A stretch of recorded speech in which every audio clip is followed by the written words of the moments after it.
Los saludamos, amigas y amigos de Canal 15 UCR. Los invitamos a mantener todas las medidas de distanciamiento, de cubrebocas y todas las otras. Yo estoy vacunado ya con las 2 dosis y estoy a distancia holgada con los 2 camarógrafos que nos acompañan en el estudio, de manera que seguimos cuidándonos porque solo hay una vida y por lo menos en el gremio de los economistas hemos perdido algunos amigos queridos y estoy seguro que muchos de ustedes, amigas y amigos también. Es un privilegio volver a tener en Economía y Sociedad a don Luis Mesalles, quien es un exitoso empresario, quien es líder de grupos empresariales, quien es un destacadísimo economista, que fue presidente de la Academia de Centroamérica y hizo una excelente tarea. Y básicamente en todo, estuvo de vicepresidente del Banco Central, y como la idea es que hable él y no hable yo, si lo sigo presentando no va a poder hablar él. Un poco la idea era contrastar algunas de las cosas que están ocurriendo en el país, donde algunas noticias son para estar felices y otras son como para pensar en suicidarse. Por favor, don Luis. Por Gracias, cierto, Luis Rafael. Mesalles, no sé si lo dije, creo que hablé demasiado y no recuerdo si dije que Luis Mesalles es un destacado economista, además de muchas otras cosas. No, gracias, Juan Rafael, por la introducción. Siempre un placer venir aquí al programa a conversar un rato y ver desde la perspectiva que uno pueda tener, obviamente como economista y además como empresario, de lo que uno está viendo, de lo que está pasando en este país.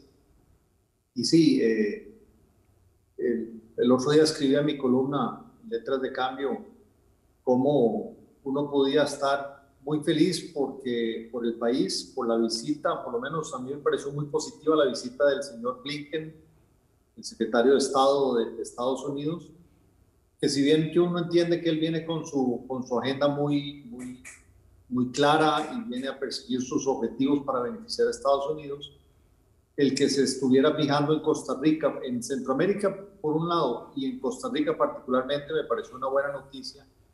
Y el gobierno, la recepción que le hizo el gobierno, me parece que resaltó mucho el país y la posición del país en la región.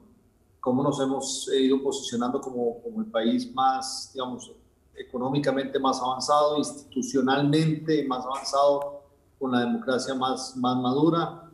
Y eso creo que Estados Unidos lo está valorando y nos quiere tomar como un país referente en la región para que sirvamos de ejemplo para los demás países. Ahora que somos miembros de la OCDE, y eso nos da, creo que, un estatus mayor. Pero en la misma semana, que fue la semana pasada, vemos cómo en la Asamblea Legislativa se hace un show político alrededor de la convocatoria del ministro Salas, del ministro de Salud, donde primero lo convocan, pero después para el día que lo convocan no hay quórum, entonces tienen que cancelarlo. Después otro día, ya cuando lo logran recibir, los diputados, lejos de hacerle preguntas para buscar lo que uno pensaría que es la verdad, lo que se dedican es a dar discursos políticos, a interpelarlo de una manera que no se presta para el diálogo, hasta que lo logran sacar de las casillas al ministro Salas. Otros diputados le pierden total interés a lo que está pasando y se ponen a jugar con sus tablets ahí en media sesión. O sea, una falta de respeto me parece total. Por más de que no tuvieran interés, me parece que eso es ese tipo de cosas que nos dejan muy mal parados. Entonces uno dice, bueno, ¿para qué está la asamblea? O sea, si hay tanta urgencia de pasar proyectos de ley que el país requiere para salir del hueco fiscal que tenemos, un acuerdo con el Fondo Monetario Internacional, una ley de empleo público, otra serie de proyectos que lo acompañan, proyectos para reactivar la economía, o sea, hay mucho material y urgente, pero los diputados, lejos de dedicarse a pensar, creo yo, en lo mejor para el país, se dedican a simplemente hacer un show político en el cual lo único que están persiguiendo es llamar la atención y ahora que vienen las elecciones para poder recaudar votos. Y eso me parece que es triste porque hay urgencia de muchas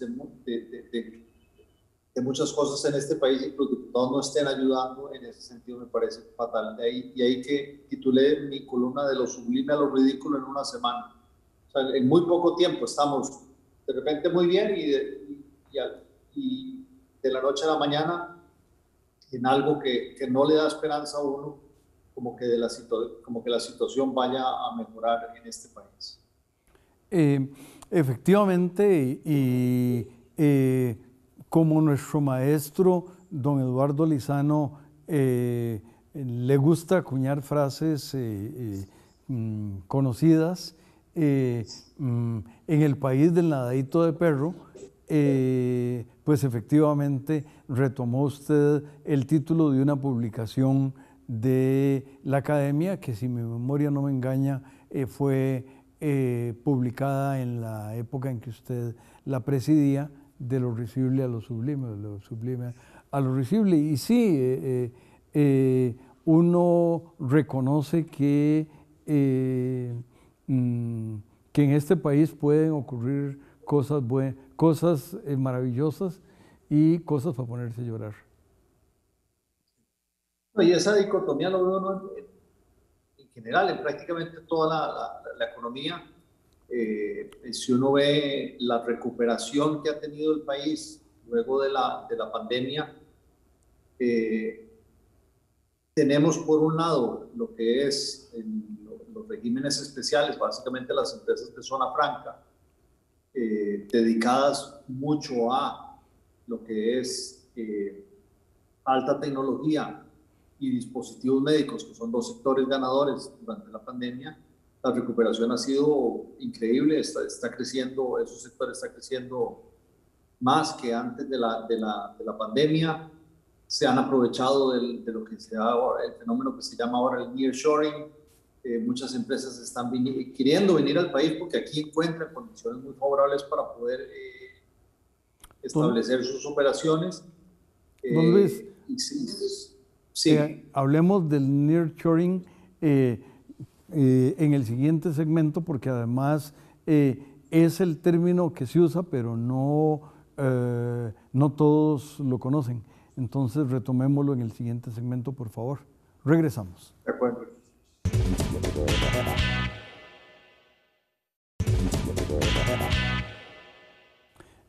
Continuamos, amigas y amigos, acaba de mencionar el exitoso empresario y espléndido economista don Luis Mesalles el término de nearshoring, que es una circunstancia de la geopolítica, y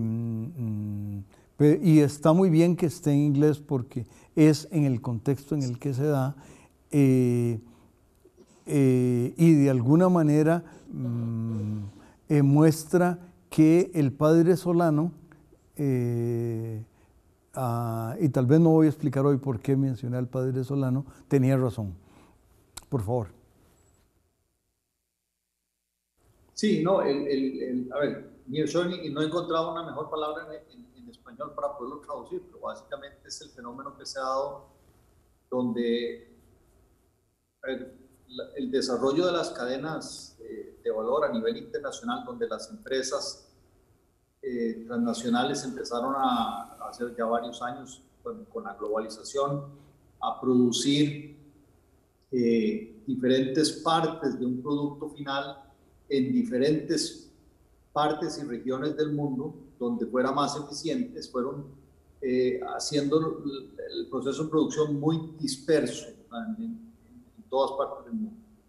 Con la pandemia y con los problemas de logística que hubo durante la pandemia, cierre de puertos, cierre de aeropuertos, cierre de fronteras en general, de parte de muchos gobiernos para tratar de protegerse sanitariamente. Entonces, las cadenas de valor se vieron, digamos, interrumpidas. Las empresas empezaron a buscar cómo seguir produciendo, pero para ello entonces se empezaron a acercar, a estar más cerca de los puntos donde su producto o su bien final era vendido. Siendo Estados Unidos de los mercados más grandes del mundo, entonces lo que empezamos a ver es que esta región de Latinoamérica se ha visto favorecida por muchas empresas transnacionales empezando a trasladar parte de sus procesos productivos que antes los hacían en Asia o en otras regiones del mundo, los empezaron a traer hacia Latinoamérica. Y ahí Costa Rica se ha visto favorecido en eso.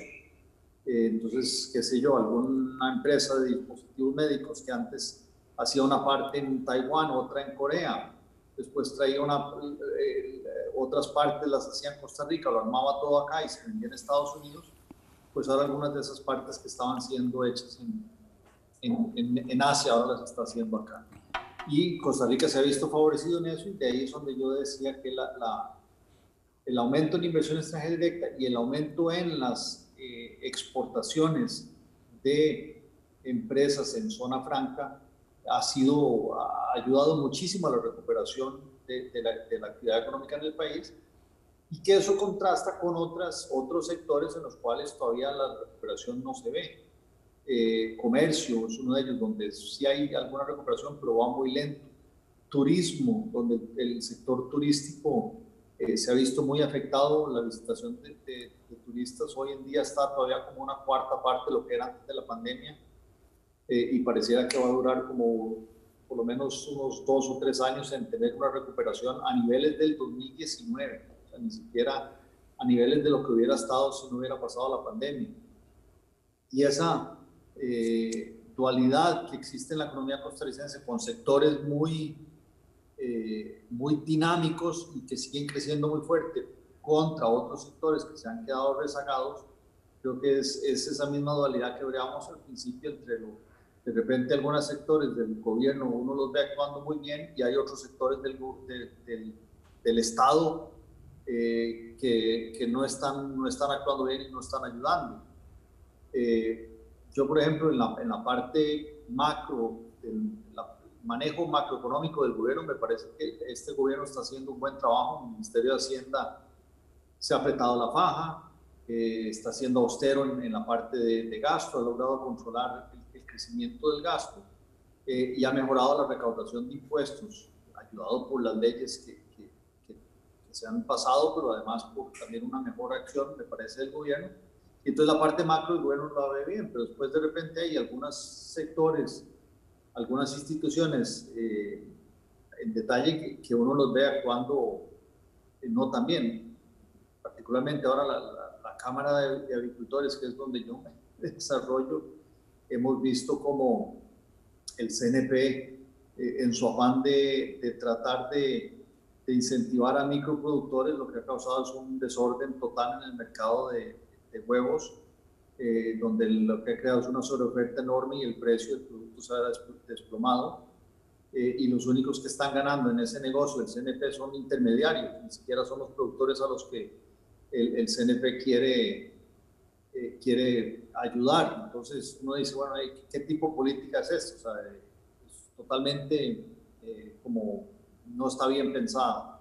El mismo MEP, el Ministerio de Educación, lo que uno ve que ha sucedido en el MEP, donde los estudiantes han perdido gran cantidad de días lectivos, primero por huelgas y luego por producto de la pandemia, que estamos dentro de los países a nivel mundial que más días lectivos hemos perdido. Entonces a uno le deja un sinsabor de decir, bueno, aquí este ministerio no está trabajando bien.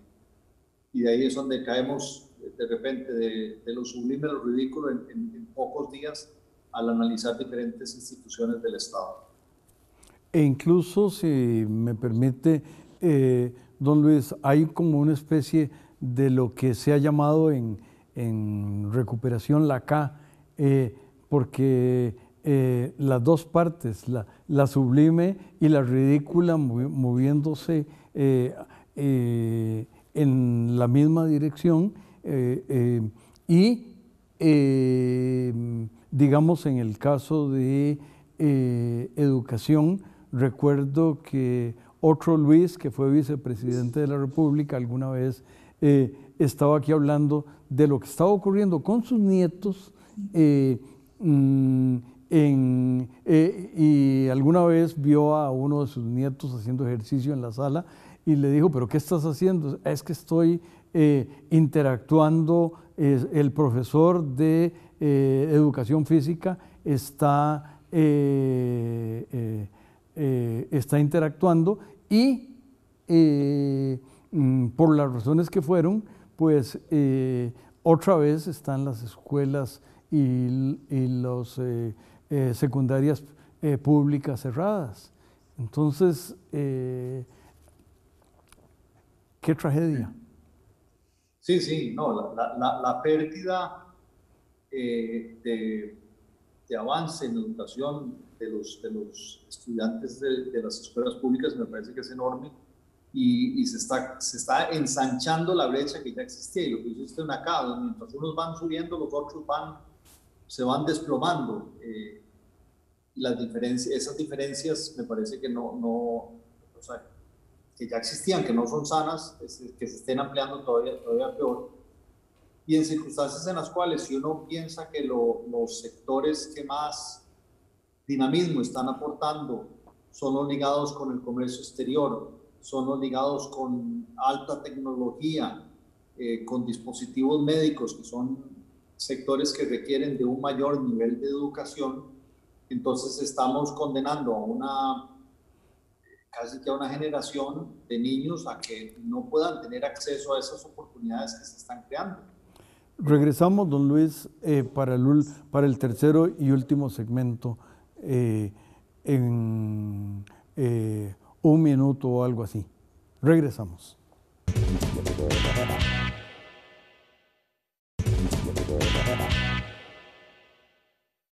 Una de las preguntas, don Luis, es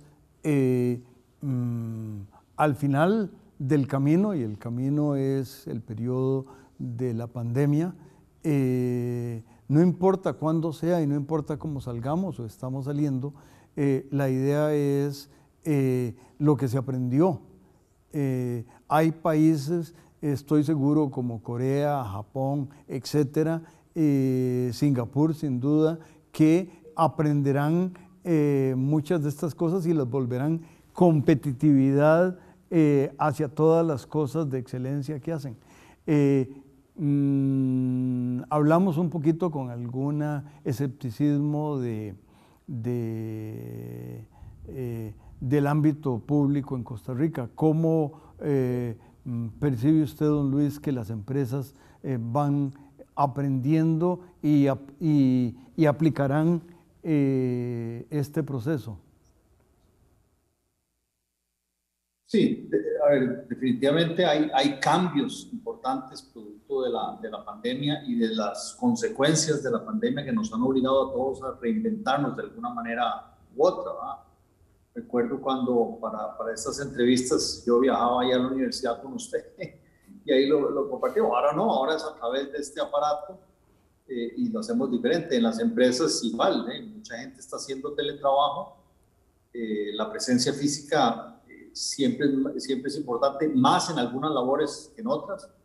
En el caso de mi negocio, producción de huevos, bueno, yo tengo que tener gente recogiendo los huevos y dándole de comer a las gallinas presencialmente, pero en la parte de oficinas, pues sí hay algunas tareas que se pueden hacer de manera virtual.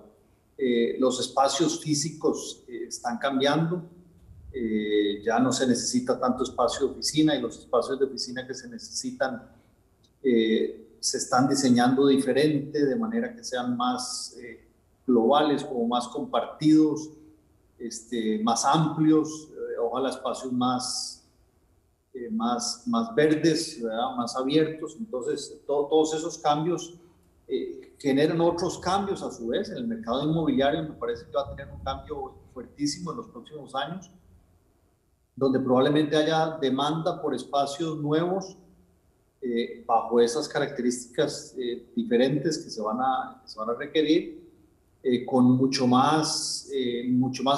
edificios mejor preparados para las nuevas tecnologías, mientras que edificios viejos no van a servir para eso, o va a costar mucho dinero remodelarlos, entonces se van a quedar inhabitados o sin alquiler. Eso es una de las cosas. Por ejemplo, bueno, ahí el sector privado tiene la ventaja que tiende a ser más flexible, las decisiones se pueden tomar más rápido a nivel empresarial, y siempre obviamente muy presionados por lo que es la línea de abajo del estado de resultados, ¿verdad? Las utilidades que lo fuerzan al empresario a tomar decisiones más rápido. A mí otra vez me preocupa, por ejemplo, el sector público, que no puedan adaptarse tan rápido a esto, como ya lo hemos visto en el Ministerio de Educación. Ahora el gobierno presentó el proyecto de ciudad gobierno, que me parece fantástico, el hacer concentración de edificios en un área de la capital que se pueda desarrollar más ampliamente. Pero escribía en otra columna y le decía yo a la ministra de Planificación que tiene que pensar muy bien cómo va a ser esa nueva demanda de trabajo, esa nueva demanda de espacios de trabajo en el futuro, que el gobierno pueda hacer unos edificios pensando como se piensa hoy, pero que dentro de unos años le va a quedar una serie de edificios vacíos porque no los están ocupando, porque no los van a ocupar porque se cambió la forma de trabajar, ¿verdad? Entonces, esa flexibilidad me parece que hay que trasladarla a nivel público para no quedarnos embarcados también con edificios, un montón de edificios viejos. A ver, y no solamente hablo de los edificios, hablo de la parte de telecomunicaciones, cómo hay que invertir ahora en ampliar la red de banda ancha para tener mejor telecomunicación, estar mejor conectados, cómo hay que prepararse para trabajos diferentes que tienen que hacer las personas. Entonces la educación tiene que readaptarse a toda esa nueva forma de trabajar y esos nuevos trabajos que van a surgir, y creo que la responsabilidad del sector empresarial es hacerlo de la mejor manera posible, otra vez presionado por el estado de resultados, y la responsabilidad del Estado es ayudar a que eso se pueda hacer y que al final la calidad de vida de todos los costarricenses mejore a futuro. En otra versión del comillas nearshoring,